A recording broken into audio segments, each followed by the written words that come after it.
Filipino 5, Quarter 1, Week 4, Milk Base. Ang paksa ng ating aralin sa araw na ito ay pagsulat ng isang maikling tula, talatang nagsasalaysay at talambuhay. Hello kids! It's me, Teacher Frel. Don't forget to subscribe, like, and share, and hit the notification bell for the latest video. You can also follow my Facebook page, Teacher Frel TV.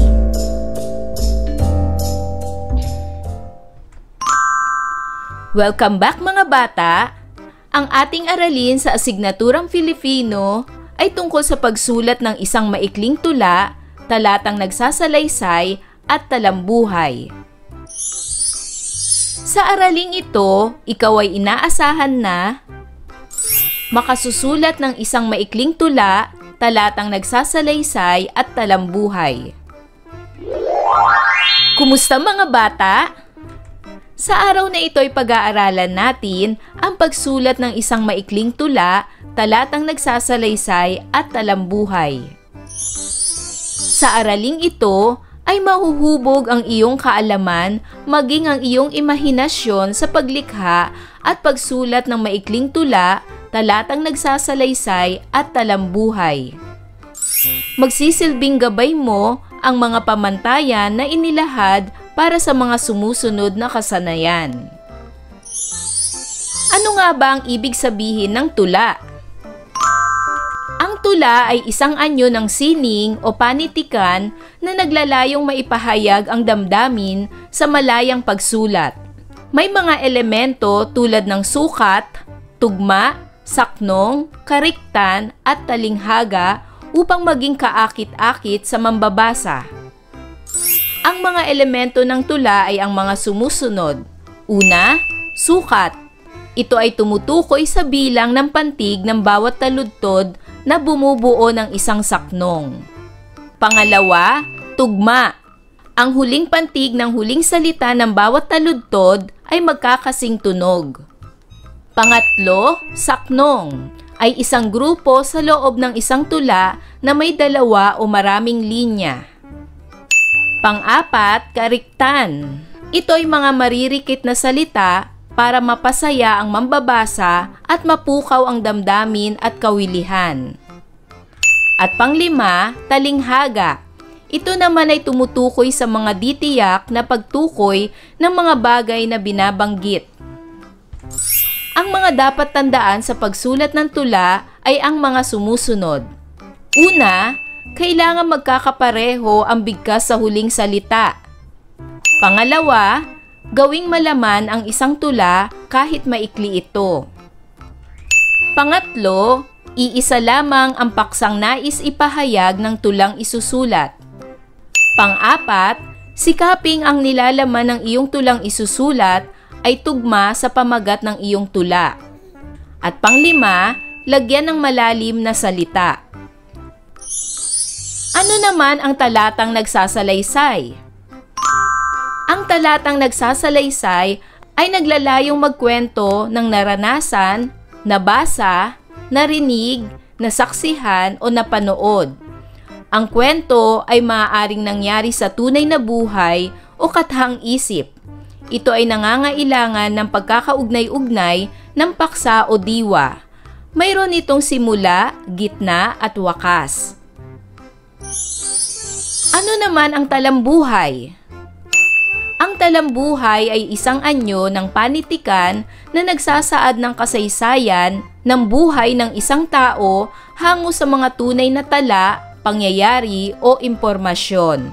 Kaya tulad ng ibang sulatin, kailangan bumuo ng balangkas, mayroong simula, gitna at wakas at nakaayos ng pagkakasunod-sunod ng detalye. Narito ang nararapat tandaan sa pagsulat ng talambuhay. Una, magsimula sa isang simpleng listahan at palawakin ito upang maalala at makabuo ng mga larawan sa iyong isipan. Pangalawa, di malilimutang lugar. Pangatlo, mga mahalagang tao. Pang-apat, mga pangyayari at karanasan. Kapag nasimulan mo na ang pagbuo ng mga ideya at nanumbalik ang mga alaala, magiging madali na lamang ang pagsulat ng iyong talambuhay. Narito ang mahalagang tala o impormasyon. Una, petsa at pook ng kapanganakan. Pangalawa, pamilya, magulang at kapatid. Pangatlo, paaralang pinasukan, kursong pinag-aralan. Pang-apat, mahalagang karanasan. At panglima, mahalagang nagampanan. Ngayon ay dumako na tayo sa pagsasanay bilang isa. Sumulat ng tig-tatlong paraan kung paano ka makasusulat ng tula, talambuhay at talatang nagsasalaysay. Narito ang mga halimbawa ng kasagutan.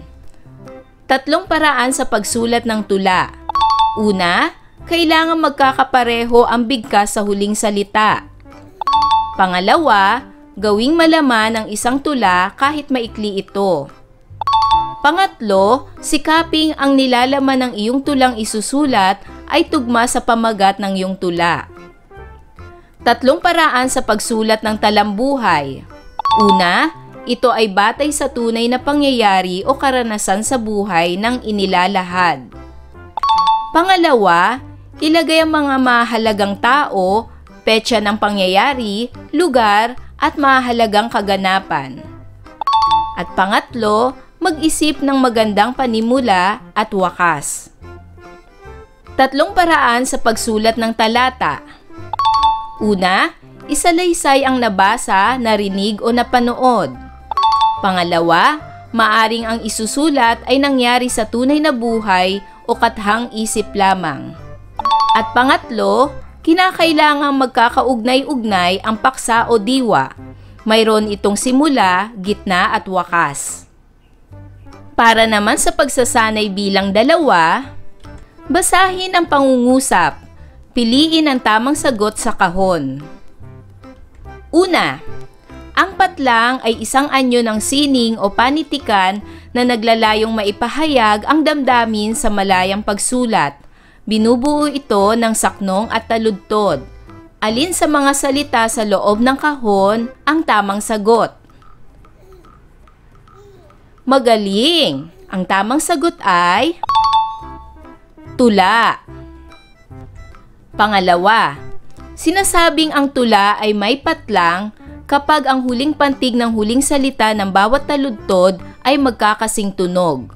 Alin sa mga salita sa loob ng kahon ang tamang sagot? Magaling! Ang tamang sagot ay tugma. Pangatlo, ang patlang ay isang grupo sa loob ng isang tula na may dalawa o maraming linya. Alin sa mga salita sa loob ng kahon ang tamang sagot? Magaling! Ang tamang sagot ay saknong. Pang-apat, ang patlang ay tumutukoy sa bilang ng pantig ng bawat taludtod na bumubuo sa isang saknong. Alin sa mga salita sa loob ng kahon ang tamang sagot? Magaling! Ang tamang sagot ay sukat. Panglima, ang patlang naglalayong magkwento ng naranasan, nabasa, narinig, nasaksihan o napanood. Alin sa mga salita sa loob ng kahon ang tamang sagot? Magaling! Ang tamang sagot ay talatang nagsasalaysay. Pang-anim, ang patlang ay isang anyo ng panitikan na nagsasaad ng kasaysayan ng buhay ng isang tao hango sa mga tunay na tala, pangyayari o impormasyon. Alin sa mga salita sa loob ng kahon ang tamang sagot? Magaling! Ang tamang sagot ay talambuhay. Ngayon para naman sa bilang 7 hanggang 10, punan ng tamang salita ang patlang upang mabuo ang saknong ng tula. Sa aming bakuran, puno ng ano kaya ang tamang salita? Magaling. Halaman. Napapalingon ang sinumang ano kaya ang tamang salita? Magaling. Dumaraan. Ang mga bulaklak lalo at ano kaya ang tamang salita? Magaling. Ito ay makukulay. Pangarap makahingi kahit isang ano kaya ang tamang salita? Magaling. Ito ay tangkay. Ngayon ay basahin nating muli. Sa aming bakuran, puno ng halaman. Napapalingon ang sinumang dumaraan. Ang mga bulaklak lalo at makukulay. Pangarap makahingi kahit isang tangkay. Ngayon ay basahin natin ang isang tula na may pamagat na Sa Ugoy ng Duyan ni Taraan M. San Pedro. Sa aking pamamahinga dito sa aking duyan, ginhawa sa katawan habang libro ay tangan. Sumasabay sa ihip ng hanging amihan. Makakatulog ka, pakiramdam ay gumagaan. Ginawa ni Ama itong duyan na matibay. Kahit 4 na tao, dito ay sumakay. Hindi mag-aalala na babagsak ka sa lupa. Dahil lubid nito ay sadyang matataba. Minsan sa aking pagduduyan, dumating ang aking kaibigan. Sabay kaming naupo at nagkwentuhan. Paglipas ng oras ay hindi na malayan. Ang ugoy ng duyan ay sumisimbolo sa pagsubok sa buhay ng isang tao. Minsan mahina na naghihikayat na huwag kang susuko. Minsan naman malakas na nagsasabing kaya mo. Salamat Ama sa duyang iyong ginawa na nagpapasaya sa akin sa tuwina. Ugoy nito ay nagpapaalala na ako ay mahal ninyong talaga. Naibigan nyo ba ang tula mga bata?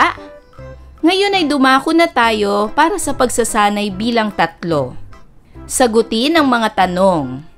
Una, tungkol saan ang tula? Ang tula ay tungkol po sa duyan. Pangalawa, saan siya namahinga? Siya po ay namamahinga sa kanyang duyan.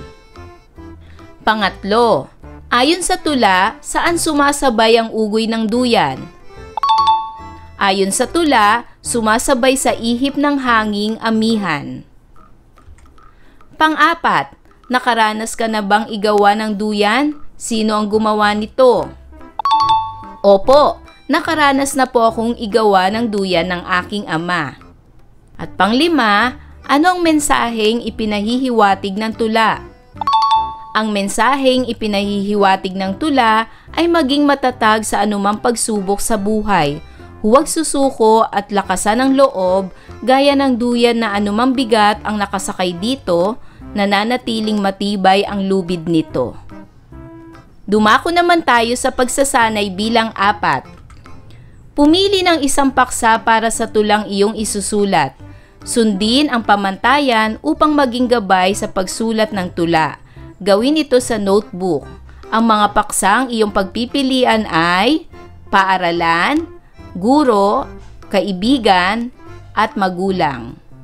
Narito ang halimbawa ng aking tula. Ang aking guro.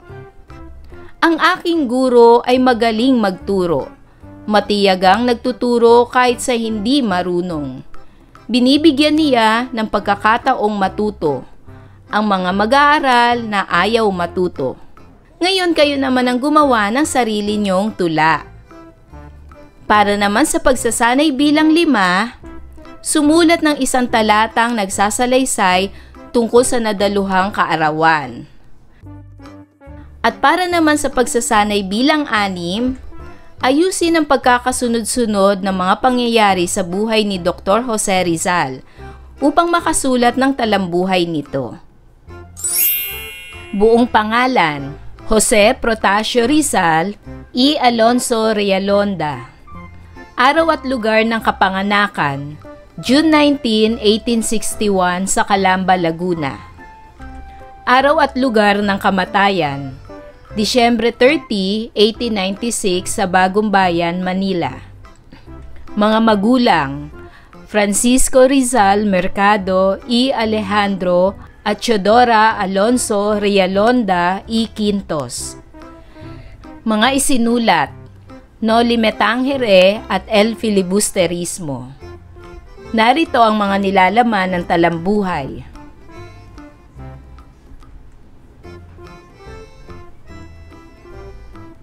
Ayusin ang mga ito ayon sa pagkakasunod-sunod ng talambuhay ni Rizal. Ngayon ay ayusin na natin ang pagkakasunod-sunod ng talambuhay ni Rizal. Ang talambuhay ni Dr. Jose P. Rizal. Si Jose Protasio Rizal E. Alonso Realonda ay ipinanganak noong June 19, 1861 sa Calamba, Laguna. Ang kanyang mga magulang ay sina Francisco Rizal Mercado, E. Alejandro at Teodora Alonso Realonda, E. Quintos. Taong 1864, tinuruan siya ng abakada, 3 taong gulang siya. Ang ina ang una niyang naging guro. Ika-20 ng Enero, 1872, si Jose ay pumasok sa Ateneo Municipal de Manila. Siya ay nagpamalas ng kahangahangang talas ng isip at nakuha ang lahat ng pangunahing medalya at notang sobresaliente sa lahat ng asignatura.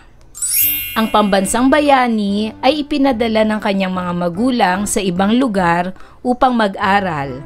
Naging isang doktor siya sa mata at sumulat rin siya. Isinulat niya ang Noli Me Tangere at El Filibusterismo. Noong 1884, si Rizal ay nagsimulang mag-aral ng Ingles. Alam na niya ang Pranses pagkat sa Pilipinas pa lamang ay pinag-aralan na niya ang wikang ito. Nag-aral din siya ng Aleman at Italyano. Nagkaroon siya ng 9 na kasintahan. Ang minamahal niyang lubos ay si Leonor Rivera. Subalit sa huli ay naging si Josephine Bracken. Itinatag naman ni Dr. Jose Rizal ang La Liga Filipina noong ika-3 ng Hulyo 1892. Ang kapisanang ito ay lihim na itinatag at layuning magkaroon ng pagbabago sa palakad ng pamahalaan sa Pilipinas sa pamamagitan ng mapayapang pamamaraan at di sa paghihimagsik. Noong ika-29 ng Disyembre 1896, isinulat ni Rizal ang kanyang Mi Ultimo Adios o Huling Paalam. Ang kaibahan ni Dr. Jose Rizal sa iba pang mga bayani ay ang kanyang pamamaraan sa pagtatanggol sa bansang Pilipinas. Idinaan niya ito sa kanyang mga panulat. Inaresto siya at hinatulan ng kamatayan. Ikinulong si Rizal sa Maynila sa Real Fuerza de Santiago.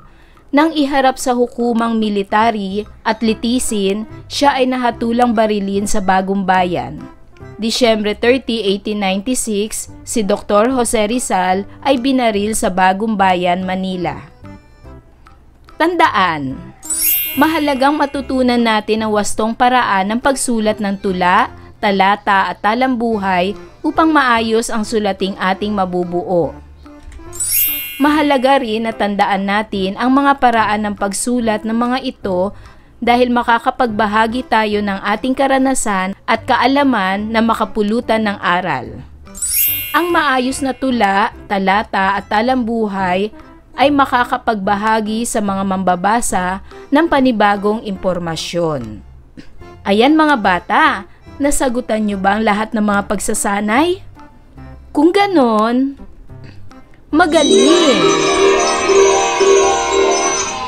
Mga bata, sana'y marami kayong natutunan sa ating aralin. Hanggang sa susunod na video lesson, paalam! Thanks for watching!